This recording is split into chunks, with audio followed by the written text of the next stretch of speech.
Additional point ఏంటంటే ఆ బ్రాహ్మడు ఒక యజ్ఞం చేయించడానికి వెళ్తున్నాడు. తాను యజ్ఞం చేయించడానికి ఏ నియమాలైతే పాటించాలో ఆ నియమాలని పాటిస్తూ వెళ్ళేటటువంటి సందర్భంలో జరిగినటువంటి అంశం. నేను ఇంకో మాట కూడా చెప్తాను ఏంటంటే ఇక్కడ ప్రస్తుతమైనటువంటి అంశం వేదంలో ఇది ఉంది, లేకపోతే వీళ్ళు తినాలి అందరూ తినేవారు అని అన్నారు. ఇక్కడ లేదు, అది కూడా మాట్లాడితే బాగుంటుంది. మనుధర్మ శాస్త్రంలో కూడా అక్కడ బ్రాహ్మడు తిన్నాడు అనేది లేదు. చెప్పినవి వాళ్ళ దాంట్లో ఉండవు, వాళ్ళ దాంట్లో కాదండి.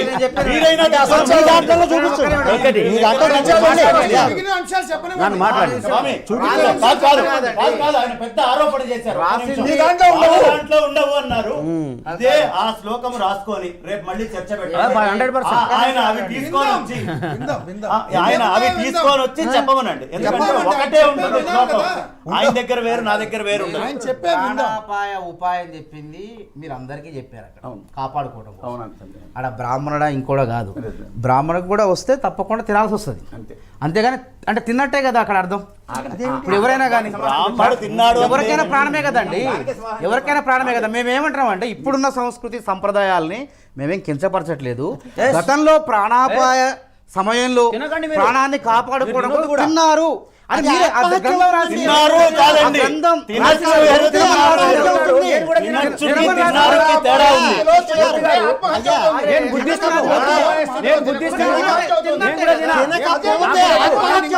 బుద్ధిస్టులు చాలా తింటారు. టిబెట్ వెళ్ళి చూడండి, ఆయన బుద్ధిస్టు నేను తినను అని చెప్తున్నారు. కృష్ణ గారు మీకు మంచి పాయింట్ చెప్తా. కృష్ణ గారు మీకు మంచి పాయింట్ చెప్తా. కృష్ణ గారు చక్కగా చెప్పారు. కృష్ణ గారు శర్మ గారు చాలా అద్భుతంగా చెప్పారు. ఆయన ధర్మాధర్మాల వివేచన గలవాడు కాబట్టి ఆయన చక్కగా మాట్లాడుతున్నారు. నాకు అనిపిస్తుంది ఏంటంటే కృష్ణ గారు ఒక్క నిమిషం ఉండండి. నేను పుట్టిన కాంచి చూస్తున్నా గ్రామాలల్లో. నేను ఒక పల్లెటూరులో మారుమూల గ్రామంలో పుట్టినా. మా ఊళ్ళో పండుగ వచ్చినా, పబ్బం వచ్చినా, పెళ్ళి వచ్చినా, సావు వచ్చినా ఎస్సీలంతా ఆవు మాంసమే తినేటాడు. నాకేమనిపిస్తుంది ఇప్పుడు వీళ్ళు చెప్పిన దాని ప్రకారం అంటే ప్రాణాపాయ స్థితిలో ఉన్నప్పుడు ఏ మాంసమైనా తినొచ్చు అన్నారు కనుక మాంసం లేదండి అక్కడ మాట. మళ్ళీ మీరు ఏదైనా అంటే మాంసం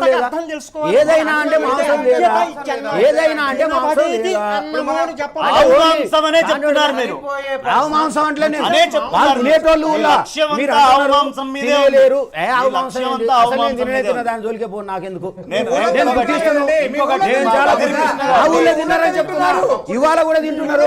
ఇవాళ కూడా ఊళ్ళలోకి పోదాము, ఇవాళ కూడా మండలాల్లో వెళ్దాము, ఇవాళ కూడా ప్రతి దగ్గరికి వెళ్దాము. ఇది అబద్ధం అని చెప్తే నేను క్షమాపణ చెప్తా. ఇది అబద్ధం అని చెప్పండి, నేను క్షమాపణ చెప్తా టీవీ ముఖంగా. రెండోది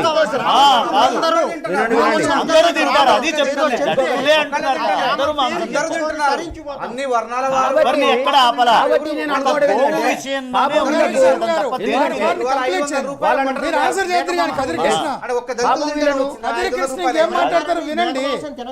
అదే విధంగా ఆవు మాంసం కూడా గోమాంసం మేకను తినద్దని ఎవడైనా ఆపాడా? కోడిని తినద్దని ఆపారా?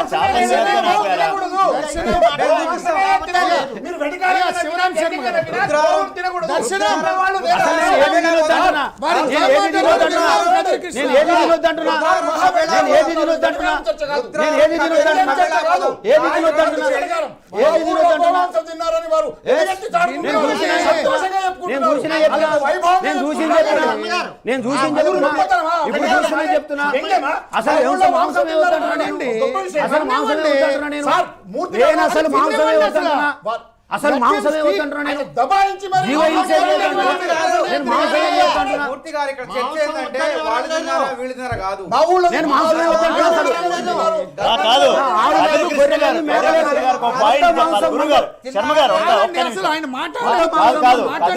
కదిరి కృష్ణ గారు ప్రస్తావించండి, వారు ఆన్సర్ చేస్తారు. మాట్లాడి వాళ్ళు కదా, కదిరి కృష్ణని ప్రస్తావించనివ్వండి, మన ఆన్సర్ చేయండి మీరు. రైట్. బ్రహ్మపురాణం అష్టాధ్యాయం 15వ శ్లోకం. తన్మాంసం స స్వయం చైవ విశ్వామిత్రస్య ఛాత్మజాన్ భోజాయమాన తచ్ఛ్రుత్వః వసిష్ఠో సస్య చక్రుతే. ఇలా ఇవ్వండి శ్లోకం అర్థం చెప్పండి. విశ్వామిత్రుడు అంటే విశ్వామిత్రుడు మొత్తం చెప్పనీయలేదు కదా బాబీలు. అసలు విననివ్వండి, ప్లీజ్. అరే చదవనే చదవదా? ఇది చదవనివ్వండి, ఎక్కడి కథ? ఆన్సర్ చేద్దరు కానీ. క్షత్రియుడు. ఇది ఎక్కడ అన్యాయం అండి? చదవనివ్వండి, మీరు ఆన్సర్ చేద్దరు కానీ. ఇది ఎక్కడ అన్యాయం? చెప్పండి. విశ్వామిత్రుని యొక్క కుమారులందరూ పశుమాంసం తిన్నట్టుగా బ్రహ్మపురాణంలోని అష్టమాధ్యాయంలో ఉంది. ఓకే. దీని సంగతి ఏంది? నేను అందుకే వాళ్ళు మాంసం తినారంట. ఇప్పుడు వారు చెప్తారు చెప్పండి వినండి. అయ్యగారు ఆన్సర్ చేయండి. శర్మ గారు ఒక మాట. అయ్యే పెద్ద మనిషి మీరు వినాలి. చెప్పండి. నేను ఏమన్నా బుద్ధునికి పూర్వం అందరు తిన్నారని చెప్పిన దానికి ఇది ప్రూఫ్ అని చూపిస్తున్నా ఓకే. అంతే. ఆన్సర్. నేను ఇప్పుడు తినవట్లే నిన్ను. దాని ఆన్సర్ చేస్తారు. నేను ఇప్పుడు దాని జోలికి పోమాట్లా. దాని ఆన్సర్ చేస్తారు. చెప్పండి. ఇప్పుడు విశ్వామిత్రునికి ఒక్క నిమిషం గురుగారు. బుద్ధునికి పూర్వం విశ్వామిత్రుడి కుమారులకు మాంసాహారం పెట్టారు అని. విశ్వామిత్రుని కుమారులు క్షత్రియులు అప్పుడే కాదు ఇప్పుడు తింటారు మాంసం. బ్రహ్మర్షి కాదా? అది విశ్వామిత్రుడు బ్రహ్మర్షి. విశ్వామిత్రుడు తిన్నాడా? బ్రహ్మర్షి. విశ్వామిత్రుడు బ్రహ్మర్షా కాదా? చెప్పండి. ఆన్సర్ విందామండి. బ్రహ్మ. గురుగారు మానవత గారు వినండి ఒక్క నిమిషం. అందరికీ సమాధానం చెప్పండి. విశ్వామిత్రుడు మొట్టమొదటి క్షత్రియుడిగా అతను మాంసం తినేవాడు. ఇప్పుడు క్షత్రియులు అయితే తింటారో మాంసం తినేవాడు. ఆ తర్వాత అతడు తపస్సు చేసి నాకు ఈ క్షత్రియ వృత్తి వద్దు, నేను తపస్సు చేసి నేను బ్రాహ్మణుడు అవుతాను అని చెప్పి బ్రహ్మర్షి అయ్యాడు ఆయన. కనుక ఆయన తినలేదు, బ్రహ్మర్షిగా విశ్వామిత్రుడు తినలేదు. విశ్వామిత్రుడు కొడుకులు క్షత్రియులు తిన్నారు. మాంసం తినొచ్చు, తినకూడదని ఎవరు ఆపుతున్నారు? నేను అదే చెప్తున్నా. తర్వాత కదిరి కృష్ణ గారు ఒక్క మాట. చాలా మంది తిన్నారు, అందరు తిన్నారు అని కృష్ణ చెప్తున్నారు. గారు. అందరూ తిన్నారు, అందరూ తిన్నారు. లేదు అంటారు, లేదు అంటారు. చెప్పండి. కాదు 100%. ప్రస్తావించనివ్వండి, ప్రస్తావించనివ్వండి. వాళ్ళు చాలా సమాధానం చెప్తారు. కొటేషన్ ఒక్క మాట. పెద్దలు చెప్తారు కానీ. ఆ కొటేషన్ ఒక్క మాట. ఆయన ఏమన్నారంటే నేను బౌద్ధుణ్ణి కాబట్టి నేను తినను అన్నారు. మొన్న కాలచక్ర అని చేశారు మన దగ్గర కాలచక్ర చేసినప్పుడు బౌద్ధులు వచ్చారు. ఎగిరేవి, పాకేవి, జరిగేవి, కదిలేవి, కదలనివి ఏ ఉన్నాయో అన్నిటినీ తినేశారు. అక్కడే మిగల్లా కప్పల దగ్గర నుంచి. ఒక్క నిమిషం. నేను చెప్తా. అందుకని బౌద్ధులు అని అనద్దు. నేను చెప్తా, ఇంకా చెప్తా. నాకు తెలుసండి. హీనయానం, మహాయానం, ఇంకా 5 నేను చెప్తా. వినండి. అయిపోలా. బుద్ధుడు ఎలా మరణించాడు తెలుసా? బుద్ధుడు కుళ్ళిపోయిన మాంసము తినే మరణించాడు. కుళ్ళిపోయిన అంటే నేను బౌద్ధము కాబట్టి వేదానికి సంబంధించిన వాళ్ళు తిన్నారు, బుద్ధుడు తినలేదు అన్నారు కాబట్టి చెప్తున్నా. బుద్ధుడు తినలేదన్నా. బుద్ధుడు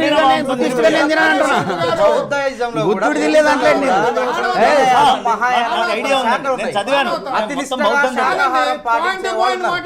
వాళ్ళు ప్రాణాపాయ స్థితిలో కూడా మాంసం ముట్టరు. మీకు చెప్తా వినండి. మీరు ఇంకేమైనా ప్రశ్నిస్తారా? నేను అదే చెప్తున్నా. వారు ప్రస్తావిస్తే మీరు ఆన్సర్ చేద్దరు కానీ. బ్రహ్మపురాణం డౌట్ అయిపోయింది. డౌట్ ఏం కాలే. బ్రహ్మపురాణమే చాలా క్లియర్ గా చెప్తుంది. అందరూ తిన్నారు. బ్రహ్మర్షిగా ఉన్నటువంటి విశ్వామిత్రుడి కొడుకులు విశ్వామిత్రుడి కొడుకు ఎందుకు తింటాడండి? అరే క్షత్రియుడు ఎందుకు కాపలేదు? చెప్తే బాగుండేది. క్షత్రియుడు పశుమాంసం తినేవాడండి. క్షత్రియుడు పశుమాంసం సమాధానం చెప్పండి. క్షత్రియుడు పశుమాంసం తింటాడా?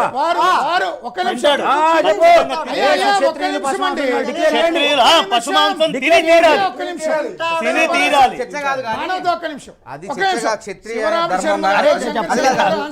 మీరు ఇందాక చెప్పింది సార్, ప్రాణాపాయ స్థితిలో ఒక్క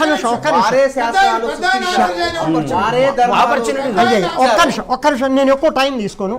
వాలిని సంహరించిన తర్వాత వాలి రాముడిని నిందిస్తూ మీరు ఒకవేళ నా మాంసం తినాలని ఏమన్నా ప్రయత్నించి నన్ను సంహరించారా? చెట్టు వెనకాల నుంచి బాణం ఇచ్చారు. పంచనఖాభక్ష్యా అని ఉంది. అంటే పంచైవ పంచనఖాభక్ష్యా, 5 వేళ్ళున్నవి 5 రకాల జాతుల్ని మాత్రమే క్షత్రియుడు తినవచ్చును. వాటిల్లో మా వానరులు లేరు కదా, నన్ను దేనికి సంహరించావు అని అడిగాడు. అంటే రాముడు మాంసాహారి కాడనుందా రామాయణంలో? క్షత్రియుడు తినడు అని మేము ఎవరన్నా చెప్పామా? అంటే ఇప్పుడు రాముడు పశుమాంసం తిన్నట్టే కదా. వీటి వల్ల అర్థం అదే కదా. ఇప్పుడు అది అర్థం అదే కదా. రాముడు క్షత్రియుడు కనుక రాముడు పశుమాంసం తినొచ్చు, తిన్నాడు, తినొచ్చు, తిన్నాడు. చర్చ ఎక్కడిది? కాబట్టి ఆగండి. మూర్తి గారు ఇక్కడ పాయింట్ ఉన్నది. వాళ్ళు అనేది ఏంటంటే తినొచ్చు. గోమాంసం కాదండి. అవునయ్యా, మాంసం గోమాంసం కాదు ఇక్కడ గోమాంసం అనేది ఉంది. గోమాంసం అన్నాడా? ఇక్కడ గోమాంసం ఏమో బ్రహ్మపురాణం బ్రహ్మపురాణం గోమాంసం చూపియండి. బ్రహ్మపురాణం గోమాంసం అని చెప్తున్నది. ఎవరన్నారు? ఎవరన్నాడు చెప్తుంది. చదవండి. అక్కడ ఎవరన్నాడు? ఉన్నటువంటి గోమాంసం. పశువులను దాంట్లో ఉందా? చూడు. 100 పశువులను తీసుకొస్తుంది ఆమె. ఎవరు? విశ్వామిత్రుని భార్య. అంటే అంత పైన శ్లోకం అంటే కింద శ్లోకం మీరు ఉంటే మనకు చాలా స్పష్టంగా చెప్తారు. చరిత్ర అక్కడ రాస్తున్నారు అన్నమాట. ఉన్నటువంటి ఆ పశు మాంసాన్ని విశ్వామిత్రుని యొక్క కుమారులు తిన్నారు. అంటే గోమాంసం తిన్నారు. ఉందా? ఇక్కడ లేకపోతే లేదు. పైన కిందనో ఉంటుంది. కాదు, ఇక్కడ ఏమన్నాడు వినండి, రాసుకొని మాట్లాడదాం. నాకు కూడా వస్తుందండి. తన్మాంసం తన్మాంసం అంటే పైన ఉన్న శ్లోకాన్ని చెప్తుంది. అంటే ఆ మాంసం అందులో అంటారు ఏంటి? 100% అక్కడ ఆవుల మాంసం ఉంది. అది తీసుకురావాలి అది కదండి. పశువులు తెస్తా. రేపు తీసుకొస్తా. బ్రహ్మపురాణం పట్టుకొస్తా నేను. బ్రహ్మపురాణం పట్టుకొస్తా. బ్రహ్మపురాణం పట్టుకొస్తా. ఇది అబద్ధం అని చెప్పండి. మీరు వేద ప్రామాణికంగా పేపర్లలో పడుతుంది. అది న్యాయమా? చెప్పండి మీరు. మీరు వేద ప్రామాణికంగా తప్పే. ఇది అబద్ధం. పురాణంలో మాంసం తిన్నారు. ఏ ఓట్ల కండి ఊకే పిచ్చనా నేను రాసుకొచ్చింది.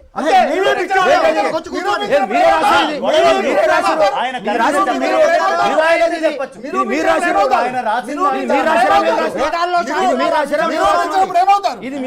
మీరు రాసిరా ఎట్లా మాట్లాడతారు మీరు? అంతకన్నా ఎక్కువ నా దాంట్లో ప్రామాణికత లేదు.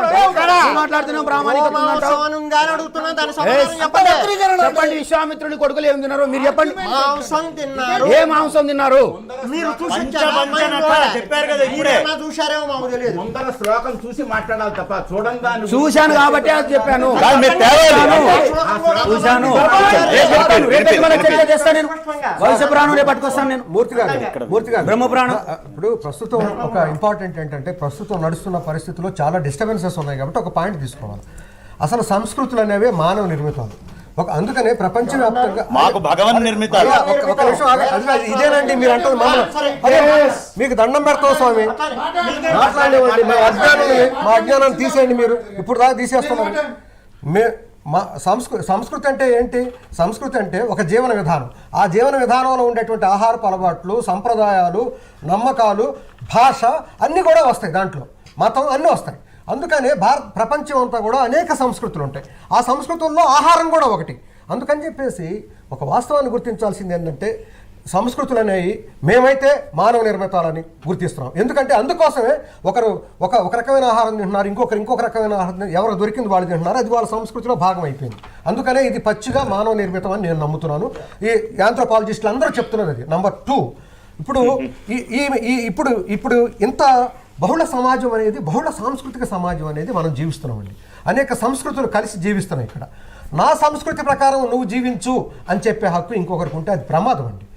ఎందుకనంటే ఇక్కడ కొన్ని వందల దయచేసి నేను ఒక రాజ్యాంగబద్ధంగా మాట్లాడుతున్నాను వినండి. ఇక్కడ వందల సంస్కృతులు ఉన్నప్పుడు నా సంస్కృతి ప్రకారమే మిగిలిన వాళ్ళందరూ జీవించాలనటం ఎంతవరకు సమంజసమో చెప్పండి. అది నేను చెప్తున్నా. ఇంకా కొత్త సంస్కృతి వస్తుంది. నేను సొరకాయ మహాదేవత, దీన్ని పప్పులో వాడితే నాకు ఇదవుతుంది, సొరకాయ వాడకూడదని నేను ఒకటి పెట్టాను అనుకోండి. నా సంస్కృతిలో భాగంగా ఎక్కడో నాకు కళ్ళ రావడం, ఎవడో ఒకటి రాసి పెట్టడం జరిగింది అనుకోండి.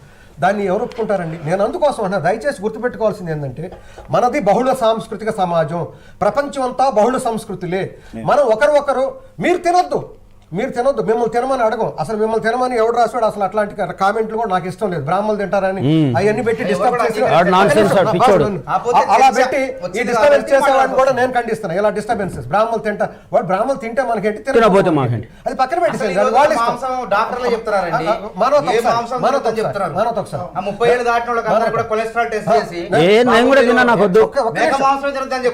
ఒక్క నిమిషం, నేనేమంటున్నానంటే ఇప్పుడు ఎవరు వాళ్ళు తింటే ఏంటి, తినకపోతే ఏంటండి? ఈ రోజు తినేవాడిని మీరు తినపాకండి. మిమ్మల్ని ఎవరన్నా తినమనంటే మేము మీకు వాళ్ళకి వ్యతిరేకంగా మీకు సపోర్ట్ గా పోరాడతాం మేము. ఎందుకంటే మీకు హక్కు ఉంది.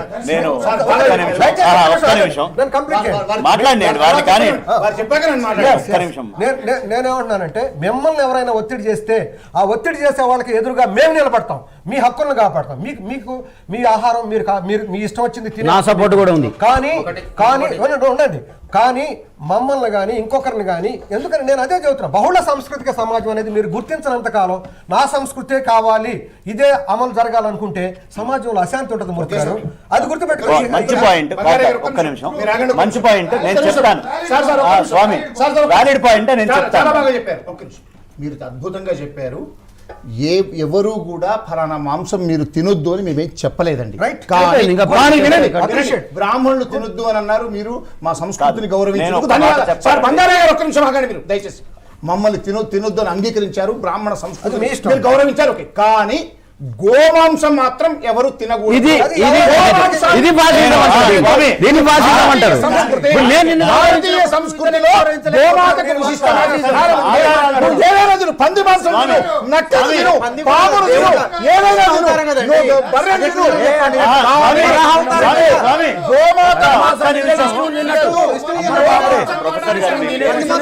చెప్పండి.